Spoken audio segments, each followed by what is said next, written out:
அப்பவே இப்போது நடைபெற்றுக் கொண்டிருக்கக்கூடிய அந்த தேசிய ஜனநாயக கூட்டணி கட்சி எம்பிக்களின் அந்த கூட்டத்தில் பல்வேறு கூட்டணி கட்சி தலைவர்களும் பங்கேற்று இருக்கிறார்கள்.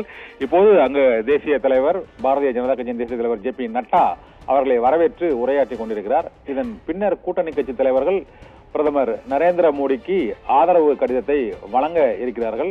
அதன் பின்னர் பிரதமர் நரேந்திர மோடி இந்த தேசிய ஜனநாயக கூட்டணி கூட்டத்தில் உரையாற்றுவார் என எதிர்பார்க்கப்படுகிறது. உரையாற்றிய பின்னர் கூட்டணி கட்சி தலைவர்களோடு அவர் குடியரசுத் தலைவரை நேரில் சந்திக்க இருக்கிறார்.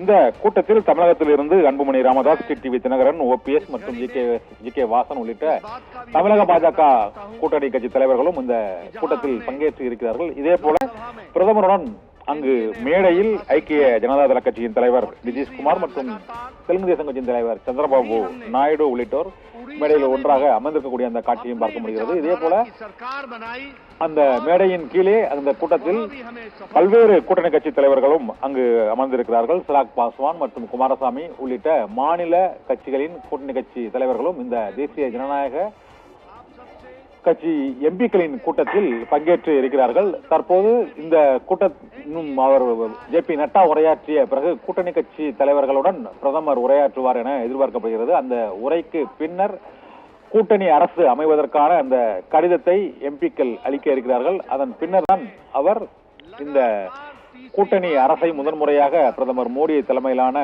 அரசு அதை வழிநடத்துவதற்கான அந்த குறைந்தபட்ச செயல் திட்டம் மற்றும் கூட்டணி கட்சிகளுக்கான அமைச்சர்கள் மற்றும் அவர்களது நிபந்தனைகளை ஏற்பது குறித்த முடிவுகளும் ஏற்கனவே எடுக்கப்பட்டிருப்பதை ஒட்டிதான் இப்போது இந்த தேசிய ஜனநாயக கூட்டணி கட்சிகளின் எம்பிக்களின் கூட்டம் நடைபெற்றுக் கொண்டிருக்கிறது.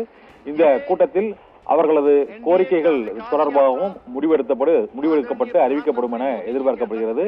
இந்த கூட்டத்தின் முடிவில் ஆட்சி அமைப்பதற்கு உரிமை கோரி பிரதமர் நரேந்திர மோடி மற்றும் நிதிஷ்குமார், சந்திரபாபு நாயுடு ஆகியோருடன் அவர்கள் குடியரசுத் தலைவரையும் சந்திக்க கூடும் என எதிர்பார்க்கப்படுகிறது. பிரவீன்.